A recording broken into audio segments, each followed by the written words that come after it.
pelikula and I'm happy about it kasi naalala nila yung trabaho. Okay na yung makalimutan nila yung pangalan ko. At least naalala nila si Fidel. And I'm happy about that. And Fidel is such a fun character for me. Nung binalikan ko siya ulit emotionally, ang hirap balikan kasi marami akong points kay Fidel na attitude-wise hindi ako nag-agree as a person, kung sino man si Fidel. Pero syempre, I have to give sympathy to the character at kailangan ko siyang bigyan ng hostisya, kailangan ko maipaintindi sa audience kung paano siya as a person at para magkaroon din ng awareness yung audience na this is him. And also, with yung kanyang, di ba, defect, ano yun, it was like riding a bike. Kasi si Fidel, he has a pattern pa, 3 words. So, nagkaroon na kami ng mahabang usapan about it, kung paano na siya ngayon, bilang after a few years, simula nung una. And ngayon na nag-mature na siya, nagbago ba? Kamusta na siya? Yun muna. Ako, I think the beauty of this film is present time siya, present age din namin ni JC. So, I think it was easier for us to fall into character this time. Kasi nung dati, college students kami, nung isang daang tula. Campus life, ang dami namin mga kaklase, ang dami namin kasama sa film. So, dami rin nangyayari. Kahit sa personal lives namin, naalala ko, nagtteleserye kaming dalawa na hiwalay. So, dumadating kami sa Stella nun, pagod na pagod. So, nag-usap na kami bago mag-shoot nito na napanood mo ba yung isang daang tula para kay Stella recently? So, I rewatched it before we came here. We went to set para fresh lang si Stella sa utak ko para alam ko kung paano siya nagsasalita dati, paano siya naglalakad.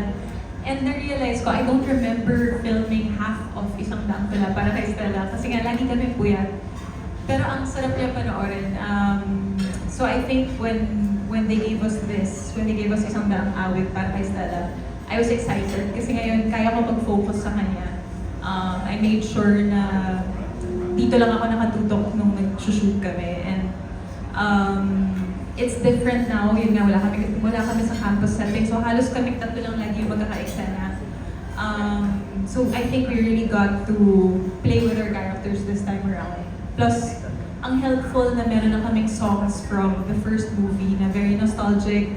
Parang pag tumutugtog yung balisong, yung 241, pumapasok na kagad ako kay Stella. Minsan kahit eksena hindi nakakaiyak, naiiyak ako dahil naririnig ko yung song. So, laking factor ng nostalgia, I think, for me at least, to get into character. Yan po. Thank you po. Thank you. My next question is for Kyle po. Congratulations also, Kyle. Pwede mo bang ipakilala sa amin si Clyde? And then, gaano ka-pressure na pumasok sa isang film na iconic na? Yeah, wow. Mahirap po talaga. Pressure. Sobrang hirap naging blonde yung buhok. Paano ko po ba pwedeng ikwento? So, sa napanood niyo po siguro trailer, malalaman niyo na kung paano po yung connection namin magiging parang tulay ako kung paano sila nagkabalik sa isa't isa sa buhay nila. I can't say too much because I don't want to spoil too much about Clyde. Pero ang masasabi ko lang dito, lagi ko po sinasabi, dito sa tatlong character na to, you're gonna learn so many different versions of love. That could be love for someone else and also love para sa sarili.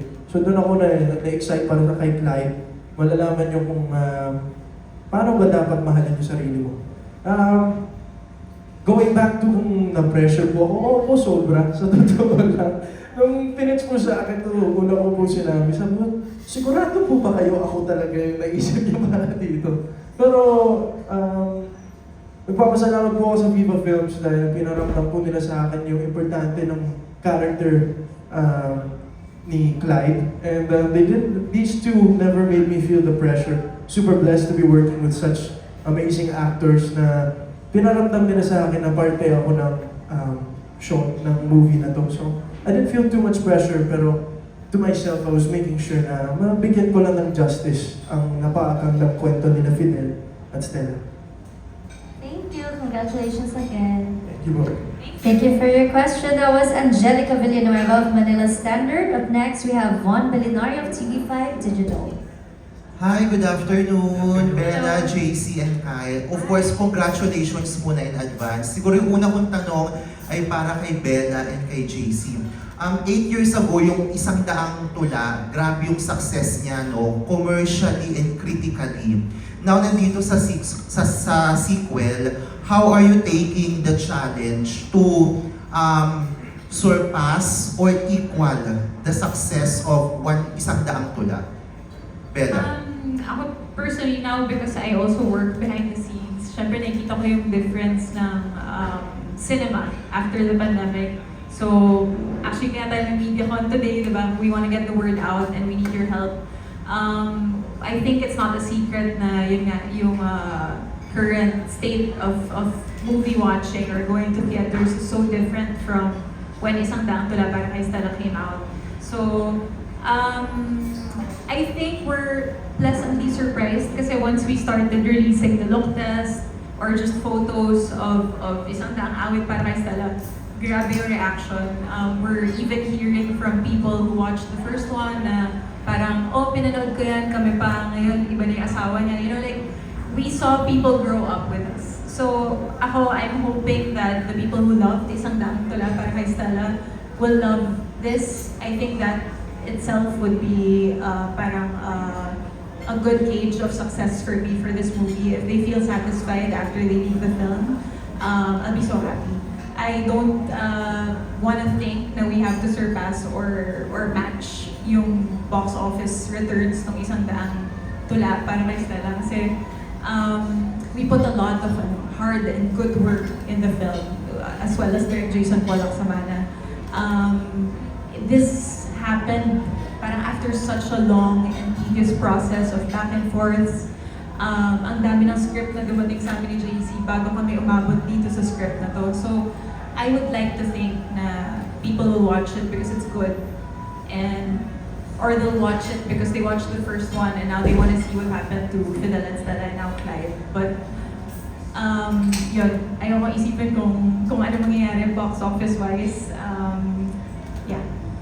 Good points. JC?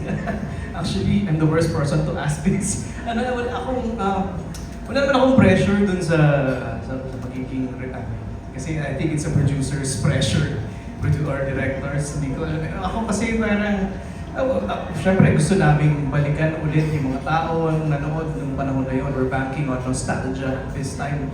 So gusto namin panoorin nila kami ulit. And we were actually reaching out to them or replying to their messages. And